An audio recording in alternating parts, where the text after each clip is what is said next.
Pejabat Gubernur Aceh Ahmad Marzuki mengambil sumpah dan melantik 4 pejabat bupati di Anjong Monmata Komplek Meligo Gubernur Aceh pada Selasa 11 Oktober 2022.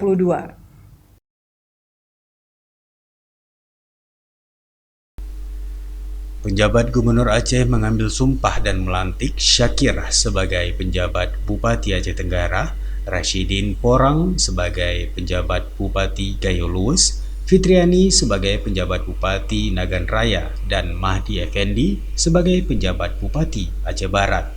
Penjabat Gubernur Aceh dalam arahannya mengingatkan para penjabat bupati yang dilantik untuk bekerja cepat dalam upaya menekan inflasi dan stunting di bumi Serambi Mekah. Beberapa hal yang saat ini menjadi perhatian antara lain tingginya angka inflasi yang mencapai 7,38%, persoalan stunting yang saat ini mencapai 33,2%, tingkat kemiskinan ekstrim, pemberdayaan ekonomi. Berkaitan dengan hal tersebut, penjabat Gubernur Aceh menyampaikan beberapa pesan kepada 4 penjabat bupati yang dilantik. Pertama, penjabat gubernur berpesan agar para penjabat bupati untuk membina komunikasi positif dengan para pihak, terutama dengan Forkopimda, alim ulama, dan elemen masyarakat lainnya dalam upaya menjaga harmoni dan kekompakan serta kesatuan dalam membangun daerah.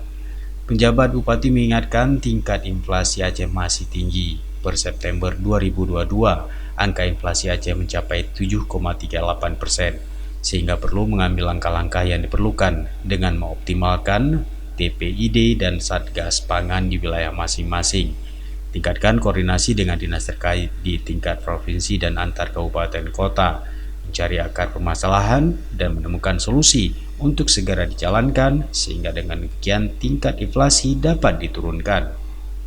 Sementara itu terkait masih tingginya angka stunting di Aceh, penjabat gubernur mengingatkan para penjabat bupati yang baru dilantik untuk memberi perhatian dan menempuh berbagai upaya dalam rangka penurunan angka stunting di wilayah masing-masing. Dari Banda Aceh, Tim Liputan Aceh TV melaporkan.